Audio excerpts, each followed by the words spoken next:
நான் சொல்லலைங்க. அண்ணா என கூறியிருந்தால் மாணவியை விட்டு இருப்பார்கள் என்று ஏன் கூறினீர்கள் என செய்தியாளர் எழுப்பிய கேள்விக்கு திமுக எம்பி கனிமொழி பதறியபடி பதிலளித்துள்ளார். அது விசாரணை நடந்து கொண்டிருக்கிறது. காவல்துறையும் அந்த போன் அப்போ ஏர்பிளைன் மோட்ல இருந்ததுங்கிறாங்க. விசாரித்துக் கொண்டிருக்கிறார்கள். விசாரணையிலே அது வெளிப்படலாம் அல்லது அப்படி ஒரு நபர் இல்லை என்றும் தெரிய வரலாம். அதனால நான் சொல்லலைங்க. அது பிஜேபியில வழக்கமா நிர்பயா வழக்குல கூட அண்ணான்னு சொல்லியிருந்தா விட்டுருப்பாங்கன்னு சில பேர் சொன்னாங்க. அதை நான் சொல்றேன். நான் ஏன் சொல்ல போறேன்? நீதிமன்றமே இது அரசியலாக்கப்படுகிறது அப்படின்னு சுட்டிக்காட்டியிருக்காங்க. இது அரசியலாக்கப்படுகிறது.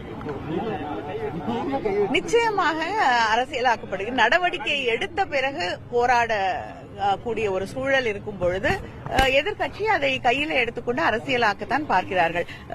எஃப்ஐஆர் லீக் கூட கொஞ்ச நாள் வரைக்கும் பிஜேபி பேசிட்டு இருந்தது. அதுக்கப்புறம் இல்ல. ஆனா அந்த தலைவர்களே அது அவங்களோட ட்விட்டர் பக்கத்திலையும் வெளியிட்டார்கள்.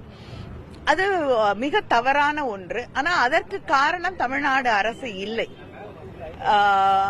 அந்த நேஷனல் இன்வெஸ்டிகேஷன் பியூரோக்கு கீழே வரக்கூடிய என்ஐசிலேயே அங்க இருக்கக்கூடிய டெக்னிக்கல் ஃபால்ட்.